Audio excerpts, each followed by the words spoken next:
पुराण जी का स्वाध्याय दोपहर में चल रहा है। भगवान के केवल ज्ञान होने के बाद जब सौधर्मेंद्र भगवान की स्तुति करता है तो उस समय सौधर्मेंद्र कहता है कि हे भगवान, आपका जो स्तवन करता है, आपका जो पूजन करता है, वह अपने आप ही उत्तम उत्तम द्रव्यों को, उत्तम उत्तम भोगोपभोग सामग्री को प्राप्त हो जाया करता है।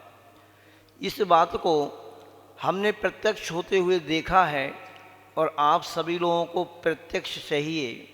वास्तव में आपको कुछ दिखना चाहिए, आपको जब भी विश्वास होता है कि ये बात सही है। तो ऐसी एक प्रत्यक्ष घटना आपको मैं सुनाना चाहूँगा आज। यह घटना अर्थूना जिला बांसवाड़ा राजस्थान की है। शायद 2015 का चातुर्मास हम लोगों का वहाँ पर हुआ था। उस समय ये बात मालूम पड़ी। वहाँ अर्थूना में एक बहुत सुंदर मंदिर बन रहा है। बहुत छोटी सी समाज है, 80-90 घर की, किंतु 8-10 करोड़ रुपया की लागत से बहुत सुंदर बंसी पहाड़ पत्थर से मंदिर, बहुत पत्थर का मंदिर बन रहा है। बात उस समय की है जब वो मंदिर बनना था, पुराना मंदिर था, तो नया मंदिर बनाने की समाज ने बात सोची। तो उसके पीछे ही एक व्यक्ति का घर था। तो समाज ने कहा कि ये घर यदि मिल जाए तो बहुत अच्छा रहेगा। तो उन व्यक्ति से बात की गई तो उन्होंने कहा ठीक है। समाज ने कहा आप जो इसकी राशि चाहो आप राशि ले लो। तो जब बात आई, उन्होंने कहा कि जब ऐसा अवसर प्राप्त हो रहा है कि मंदिर के लिए हमारा घर मंदिर के लिए उपयोग में आ रहा है, तो उस परिवार ने वह मंदिर कहा हम मंदिर के लिए भूमि दान में दे रहे हैं, हमें कुछ भी नहीं चाहिए। इतना अच्छा भाव जब उनका बना और जब उसका परिणाम निकला बंधुओं, तो बात आपको भी समझ में आएगी कि दान की क्या महिमा होती है। और ये बात भी आई है आदिनाथ पुराण जी में कि भूमि का दान करना भी एक पूजा है। भूमि का दान करना भी एक पूजा कहलाती है। ऐसा नहीं कि मात्र ऐसा ही दान करना। तो वह जो दान उन्होंने किया, उसके बाद जब मंदिर का शिलान्यास हुआ, उस समय उनके लिए शायद अवसर शिलान्यास के समय नहीं प्राप्त हो पाया, बोली बहुत बढ़ चढ़ के चली गई। किंतु आप इसका परिणाम देखना, उनका एक बच्चा था, वो सांगानेर से शास्त्री किया था, विवेक जैन उसका नाम है, और कहीं पर उज्जैन वगैरह में मात्र 1000-1500 रुपये की नौकरी करता। किंतु जैसे ही उन्होंने वो जमीन मंदिर के दान में दी, उस बच्चे ने अपने अर्थूना में ही आकर के एक ई मित्र करके एक थोड़ी सी काम शुरू कर दिया।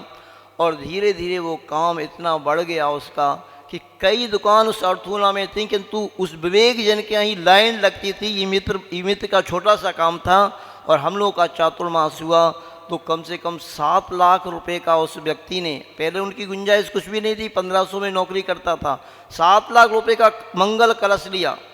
विधान जब हुआ, 7 लाख रुपए का एक और पात्र बना, मंदिर बनकर के तैयार है। उस मंदिर में अब जो मूर्ति विराजमान होना है बड़ी वाली, तो पूज्य मुनिपुंग सुधासागर जी महाराज का आगमन हुआ। हम लोग भी वहाँ पर ही थे। तो एक दूसरे व्यक्ति से बात चल रही थी, किंतु उसका मन नहीं मिल पाया। देखो, जिसका पुण्य प्रबल होता है ना, तो ऐसे ही होता है। धन वैभव तो बढ़ ही रहा है, किंतु जो मूल शांतिनाथ भगवान की मूर्ति वहाँ पर विराजमान होना है 7 फीट की, उसका लाभ भी 31 लाख रुपए की राशि देकर के उसी परिवार ने प्राप्त किया। इस सत्य घटनाएं, हमारी देखी हुई घटनाएं, हमारा जो चातुर्मास वहाँ पर हुआ, इसके बाद वह व्यक्ति देखना, लौकिक भी वैभव अपने आप ही बढ़ता है। एक मेन चौराहे पर एक प्लाट था, वो प्लाट नहीं मिल रहा था, 50 लाख रुपए भी नहीं मिलता, किंतु 18-20 लाख में ही उसको वो प्लाट मिल गया और वो प्लाट भी उसने खरीद लिया। ऐसी जो भगवान की भक्ति की महिमा यहाँ पर बतलाई है। जिस व्यक्ति को विश्वास होता है ना, अंतरंग से ध्यान रखना, और वो व्यक्ति भगवान का पक्का भक्त होता है, देव शास्त्रों के प्रति पक्की आस्था उसकी होती है, तो कहते हैं ना, अपने हुआ किया हुआ धर्म कर्म जो भी है, मात्र एक अंतर मुहूर्त के बाद ही आपको उसका लाभ मिलना प्रारंभ हो जाता है, वो कर्म उदय में आना प्रारंभ हो जाता है। ऐसा सम्यक दृष्टि जीव का। तो ये दान की महिमा होती है। और इस दान की महिमा को जो व्यक्ति समझ जाते हैं, देखो यहाँ पर प्रतिमा की घोषणा की है, श्रीमान शशांक जैन, सुपुत्र श्री राकेश जैन, ईस्ट आज़ाद नगर दिल्ली, श्रीमती सुशील जैन, श्री विशाल जैन, वंश कुमार जैन, दिव्यांशी जैन मेरठ, श्रीमान श्री प्रेमचंद जी जैन परिवार साहिबाबाद, यह भी एक बाबा जी हैं। कल इनको संबोधन दिया और इनके परिवार के लिए प्रेरणा दी गई तो उनका तुरंत मन बन गया, जरूर उनको लिए स्वास्थ्य लाभ मिले और उनकी सदगति हो, जो भी उनके साथ घटित हो। कुछ करके व्यक्ति जाता है ना, ध्यान रखना, जिस भी व्यक्ति की प्रेरणा दी जाती है वो कुछ करके जाए। हमेशा आचार्य गुरु विद्यासागर जी महाराज कहते हैं कि व्यक्ति का मरण हो जाए कोई बात नहीं, मरना हो तो मर जा, कुछ करके जा, जीते जी कुछ कर जा। मरना हो तो मर जा, जीते जी कुछ कर जा। अगर व्यक्ति जीते जी कर जाता है, ध्यान रखना, तो वो करना कहलाता है। और व्यक्ति के मरने के बाद परिवार वाले, नाती पोता, जो भी उसकी स्मृति में वही है, वो जो भी कर दें, उसका लाभ उस व्यक्ति को कुछ नहीं मिलेगा। उसको क्या मिलेगा, वो तो गया। अब उसके नाम से जो व्यक्ति कर रहा है तो उसको मिल सकता है। तो ऐसे जीते जी व्यक्ति को कुछ अच्छा काम करने का भाव आना चाहिए।